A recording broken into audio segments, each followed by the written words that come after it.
DeleteLawZ DeCastro to hold on to disturbing video to ruin someone's career years later? Says it's the best option. Lane Myers is Chille DeCastro's latest obsession, who will only disappoint him in the end. Tune in as Myers tells a judge off and claims endless conspiracies. How long until he ends up on DeCastro's bad list? Time will tell. Plus, Long Island Audits makes a money grab with new lawsuits but forgets to plug his GoFundMe. It's the end of the world and more on this edition of Auditing Insanity.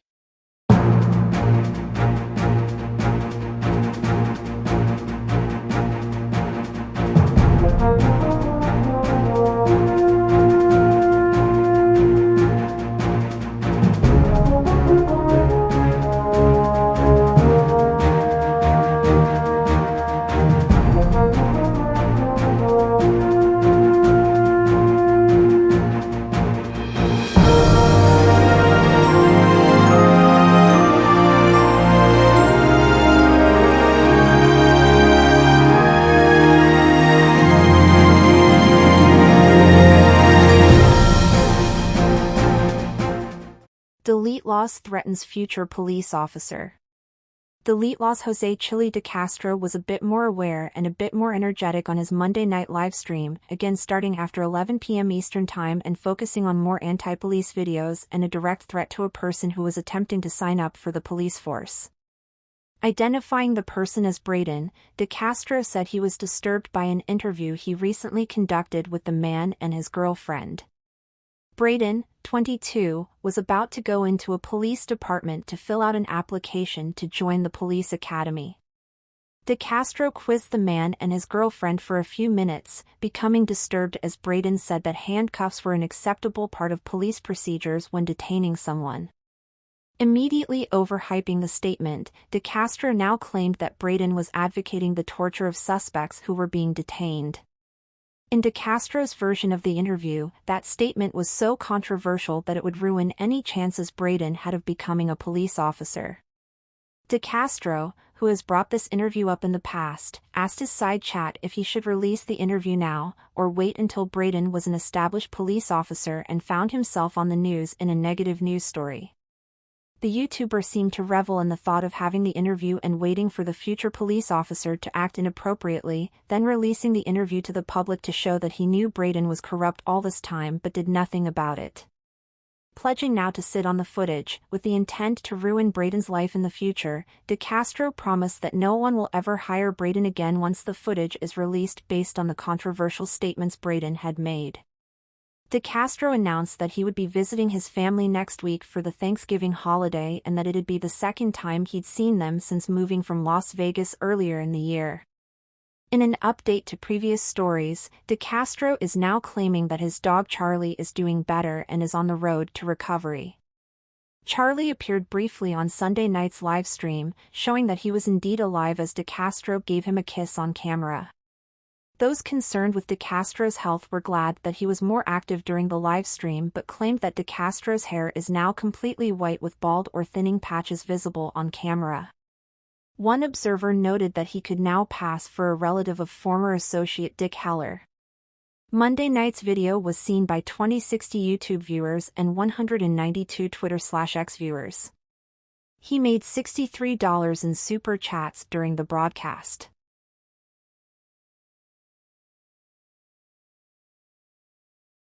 The GoFundMe market was dead for Monday, November 19th, 2024, as none of the funds that we cover received donations for the day.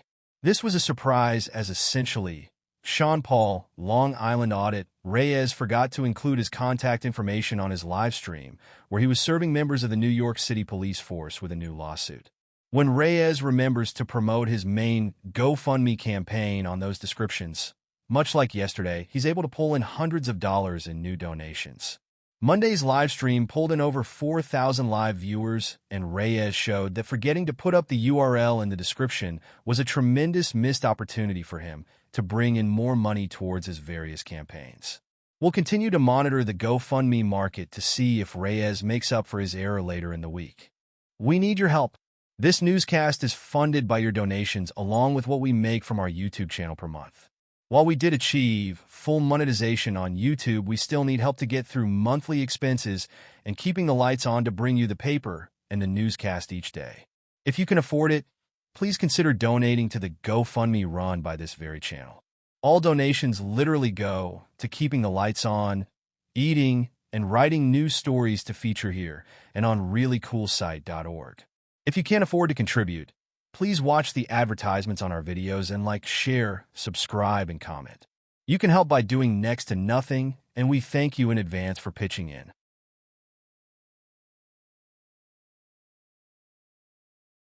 Lane Myers claims setup at court hearing. In a confusing partial audio-only video, Chille DeCastro's latest man crush, Lane Myers live-streamed a hearing in Tucson City Court on Monday that he called a setup to serve him with another injunction. Myers was set for an injunction hearing with Magistrate Judge Lisa Surio on Monday. Before the hearing, he was approached by someone acting as a process server who was going to serve him after the hearing with another injunction that was dated July of 2024. An enraged Myers went into court ready for battle and didn't get one, as Judge Surio immediately announced that there'd be no hearing, as the judge announced she had a conflict and couldn't hear the case.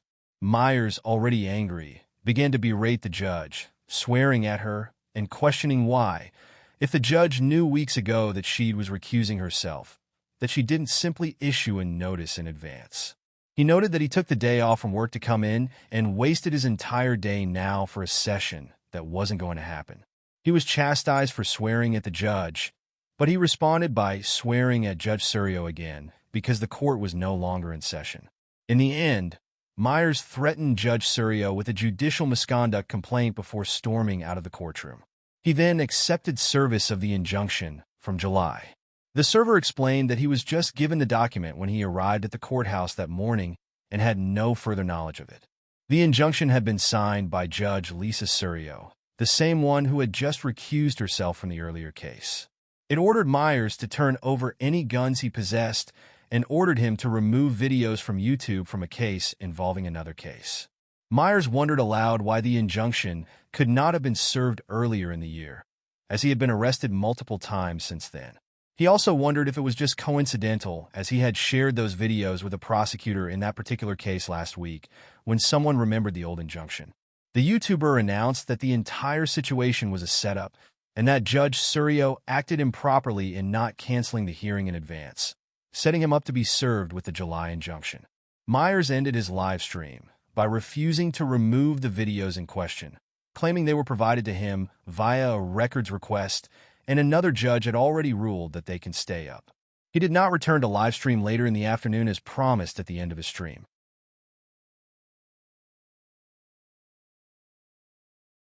Long Island Audits serves new civil lawsuits.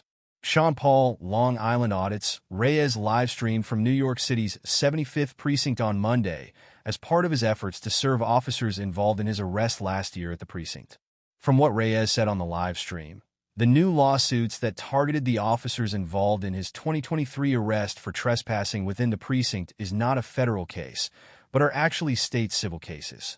Reyes is already suing the New York State and New York City police in a federal civil rights lawsuit, seeking the overturning of a ban of recording at police precincts.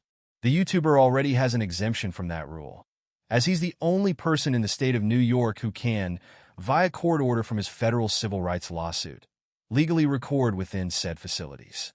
Today's visit saw Reyes accompanied by someone he called Joe, who wasn't an official process server, but would be serving the paperwork to the officers Reyes was suing. Reyes explained that it was a formality, but he could not serve the paperwork himself. Upon arrival at the precinct, Reyes noted that he had 3,200 live viewers on his YouTube stream on a Monday afternoon, a number that would swell up close to 4,000 viewers by the end of the stream.